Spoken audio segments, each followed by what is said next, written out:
Sergio Navarrete. Did I say it right? You did. Okay, perfect. Filmmaker behind the. You could also just say Sergio Navarrete.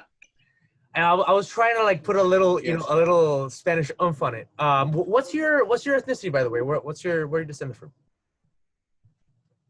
Well, it's a complicated question. I believe I'm Italian. My parents are both born in Italy, but the name is made up for some reason. We don't know why. On both sides. On my mom's side, my mom's a Mastriani and my dad's Navarrete, but it's the Italian spelling would have been with one R, and the Spanish spelling would have been two R's, one T, or an E at the end. So we believe we come from Navarre in Spain, but we're not sure. Interesting. I actually have an Italian last name because my Italian grandfather went to Cuba, but I'm mostly of Cuban descent. So yeah, this is a really cool project. So tell us about the Cuban. Well, how much time do you have? So we got a few minutes. The Cuban is it's essentially about a young Afghan nurse who's training to become a doctor. And she befriends this elderly gentleman in a nursing home who's enigmatic. She doesn't know anything about him. And he has dementia. So he's very catatonic and non-responsive. And, at the nursing home, he has a reputation of being difficult. So through the power of music, she starts to connect to him. And through stimulating the various senses, through music, through feeding him food that he may have remembered as a child, and just through compassion and love, frankly, he starts to come back to life. So they develop this very unlikely relationship where he sort of becomes kind of her mentor / apprentice, and they learn something powerful from each other. Amazing. Now, where did you get the inspiration to make it about a Cuban musician? Because, myself being of Cuban descent, I have a great appreciation for Cuban music, the Afro-Cuban jazz specifically. Tell me about how you discovered that and how you wanted to make that part of this film. Well, selfishly, I've always loved Afro-Cuban jazz. I grew up with it, and I love movies like the Mambo Kings and Buena Vista Social Club, obviously. So I also had a really interesting relationship with my father, who was big in the labor movement, both in Italy and then in Canada. And he had a fascination with Cuba. And he used to always say, I love Cuba. I love everything about it. And I used to tell him, we used to joke, I used to say, sell all your cars and your beautiful house and move to Cuba if you love it so much. Everything is great ideologically, but, so we had this kind of like playful but cantankerous relationship. And when he passed away, I really had a desire to discover it for myself. And I went in really kind of wanting to dislike it. And very quickly, I was charmed by the people, by the culture. It was just so warm in so many ways, so friendly and so welcoming. And I really felt at home there in a very strange way because I'd never been there. And then, of course, the music is just, it transcends cultural barriers, racial differences. And I just, when I seen these multi-racial bands playing together, the beauty of that, the synergy of that was really inspirational. That's kind of how it tied in.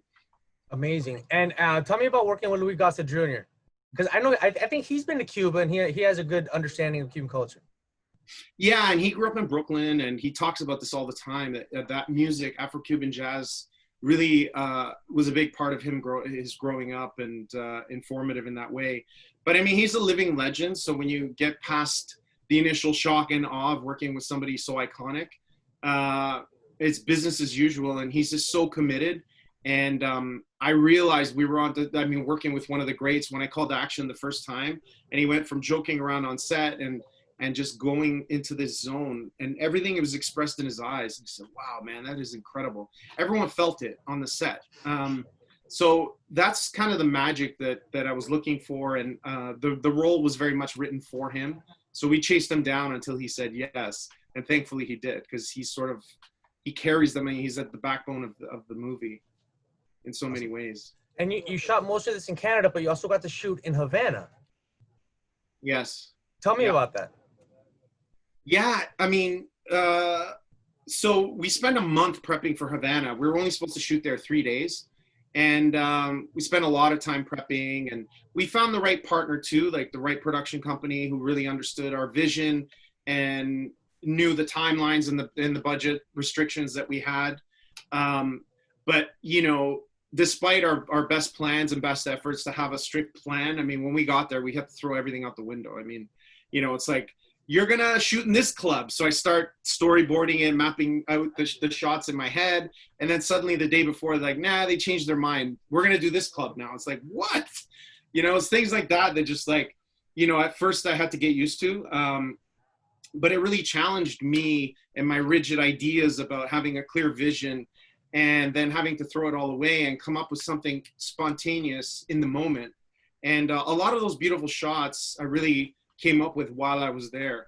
So I you know, I give a lot of credit to the Cuban rum and cigars and just the culture, because it just lit me up creatively. It was an amazing place. I know that in the past few years, the Cuba film, I guess there's a film department, has started to allow foreign productions to come in and shoot in Havana.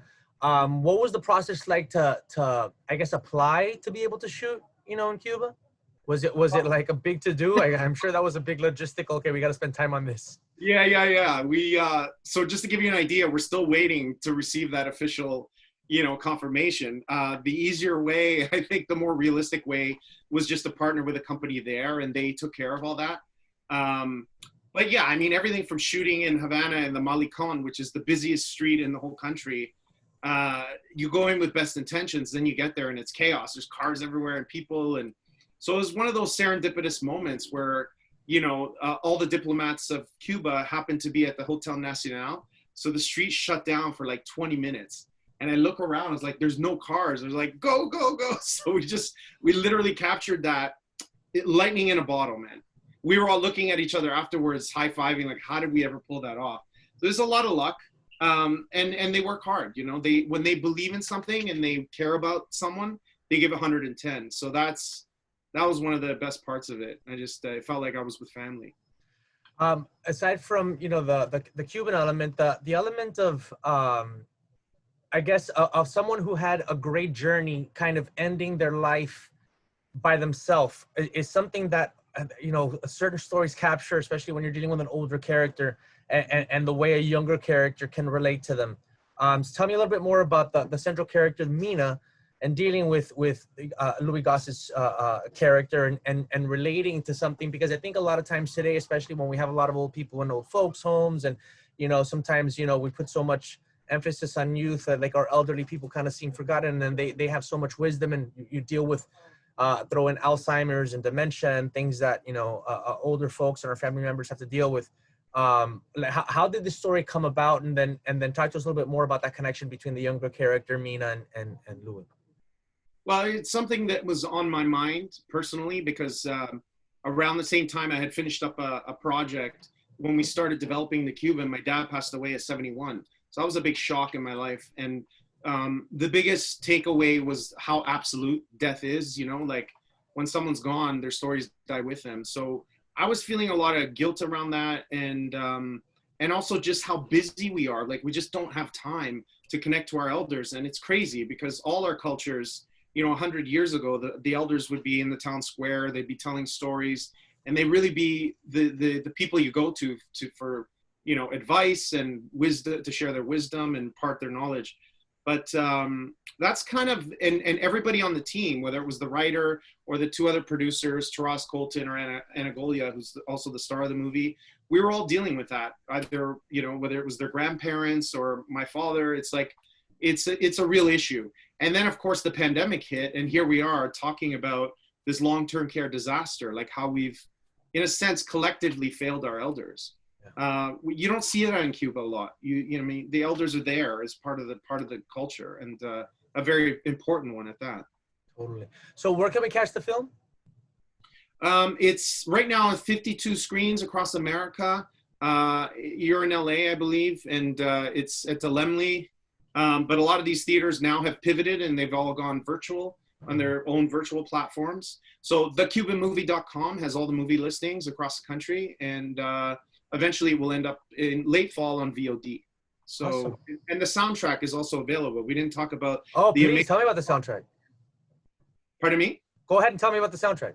Yeah, the soundtrack was composed and performed by the great Hilario Duran, who's obviously a great Cuban pianist, very well known and renowned, and it was such a pleasure working with him. So now the soundtrack is available on all the platforms, iTunes, Spotify, and all the others, and it's just an incredible contribution to this movie. It's a character in the movie in a sense. Awesome. Listen, thanks for joining us. We'll get this up later this week online, and we can share it on our show called The Zoo. And I can't wait to see the whole movie. I saw the trailer, and I'm definitely going to check out the soundtrack. So thanks for joining us. I'm gonna say your name the way Sergio Navarrete. Gracias, amigo. Thank you, brother. Ciao.